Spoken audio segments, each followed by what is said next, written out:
As soon as possible جو first aid آپ کر سکتے ہیں گھر پہ اپنے زخم کو اچھے سے دھوئیں اور منیمم 5 to 10 منٹس تک اچھے سے دھوئیں. اب ہم آتے ہیں اپنے ٹاپک کی طرف کہ اگر بائٹ ہو گئی ہے یا اسکریچ ہو گیا تو ایسی صورت میں کیا کرنا چاہیے.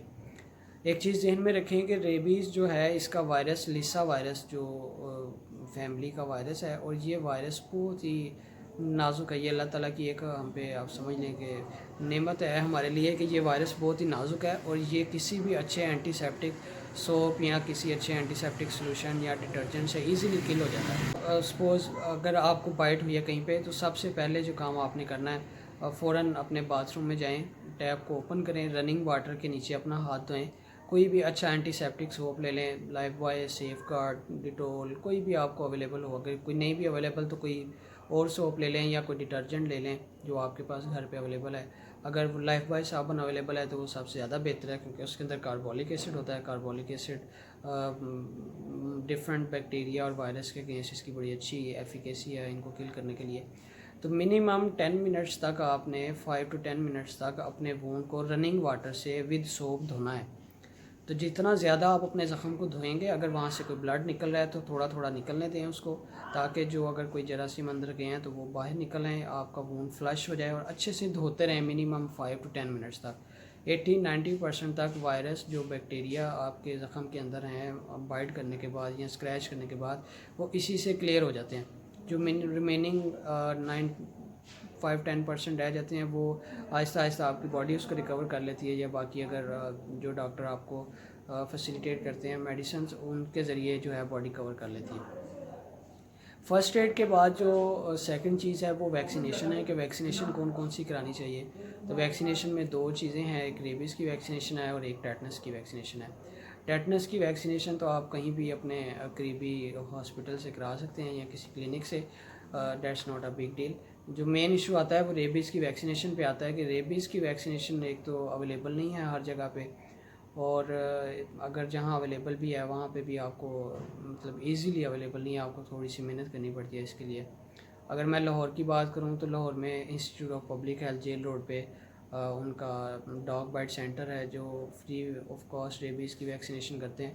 تو اگر آپ کو ویکسینیشن کروانی پڑے تو آپ وہاں سے جا کے ایزیلی ویکسینیشن کرا سکتے ہیں. ریبیز کی ویکسینیشن کا جو شیڈول ہے وہ ڈپینڈنگ آن سچویشن ہوتا ہے کہ ڈاکٹر آپ کو کیا ریکمینڈ کرتا ہے. یوزلی جو نارملی شیڈول فالو کیا جاتا ہے اس میں فرسٹ ڈے پہ ہم شاٹ لگاتے ہیں, 0 ڈے کنسیڈر کرتے ہیں اس کو, پھر 3rd ڈے پہ لگاتے ہیں, پھر 7th ڈے پہ, اینڈ دین 28th ڈے یا 14th ڈے پہ لگاتے ہیں.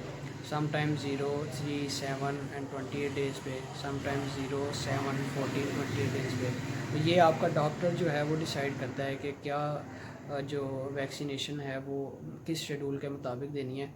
اور ایک چیز ہوتی ہے ریبیز امیونوگلوبولنس بولتے ہیں ان کو, یہ اینٹی باڈیز ہوتی ہیں بنی بنائی, جو اگر آپ کو 3rd ڈگری بائٹ ہو یا 2nd ڈگری بائٹ میں بھی سم ٹائمز, تو یہ ریبیز امیونوگلوبولنس جو ہیں یہ آپ کے زخم کے اندر جہاں پہ آپ کو بائٹ ہوئی ہے زخم کے اندر انجیکٹ کی جاتی ہے, اور یہ اینٹی باڈیز اس لوکل ایریا کے اندر جو وائرس ہے وہ اس کو کل کر دیتی ہے اور آپ کی باڈی کو مزید پروٹیکشن پرووائڈ کرتی ہے, اور ساتھ آپ کو ویکسینیشن بھی دی جاتی ہے, اور ویکسینیشن کی وجہ سے آپ کی باڈی کے اندر جو ہے وہ امیونٹی ڈیولپ ہوتی ہے.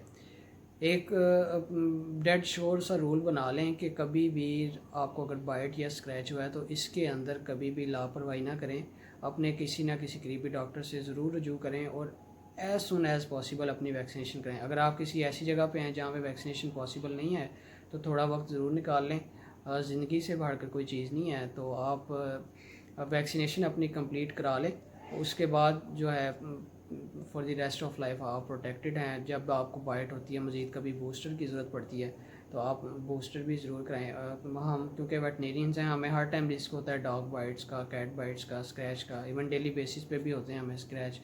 تو سو وی آر ویکسینیٹڈ اور ہم ریگولرلی بوسٹر بھی لیتے ہیں اس ویکسینیشن کا. تو آپ سے بھی درخواست ہے کہ آپ بھی اس کو سیریسلی لیں, کیونکہ ایک دفعہ اگر ریبیز وائرس آپ کی باڈی کے اندر آ جائے اور سائن سمٹمز آ جائیں تو اس کے بعد کوئی ٹریٹمنٹ نہیں ہے. میں نے پرسنلی کافی کیس دیکھے ہیں ریبیز کے ہیومنس کے اندر جو مطلب لاسٹ اسٹیج پہ ہوتے ہیں اور they can't even drink, they can't even eat, وہ نہ کھا سکتے ہیں نہ پی سکتے ہیں, ہائیڈروفوبیا ہوتا ہے اور بہت بری حالت ہوتی ہے. اللہ نہ کرے کبھی آپ کو کوئی ایسا پیشنٹ دیکھنے کو ملے.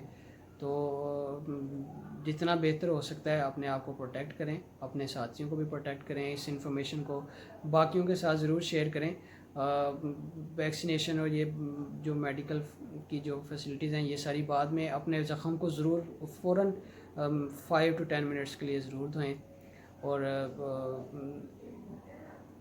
دھونے کے بعد جو ہے پھر اس کو ڈرائی کر کے اگر بینڈیج کی ضرورت ہے تو ڈاکٹر سے رجوع کریں، اگر وہ آپ کو ریکمینڈ کرے تو پھر بینڈیج کریں، ادروائز وونڈ کو جو ہے اوپنلی ہیل کرانا چاہیے، اسٹچ نہیں کرنا چاہیے کیونکہ اس میں جراثیم ہوتے ہیں۔ اگر جو آپ کا سرجن ہے وہ یہ سمجھتا ہے کہ اس کو اسٹچز لگانے کی ضرورت ہے تو پھر اس کو اسٹچ لگائیں۔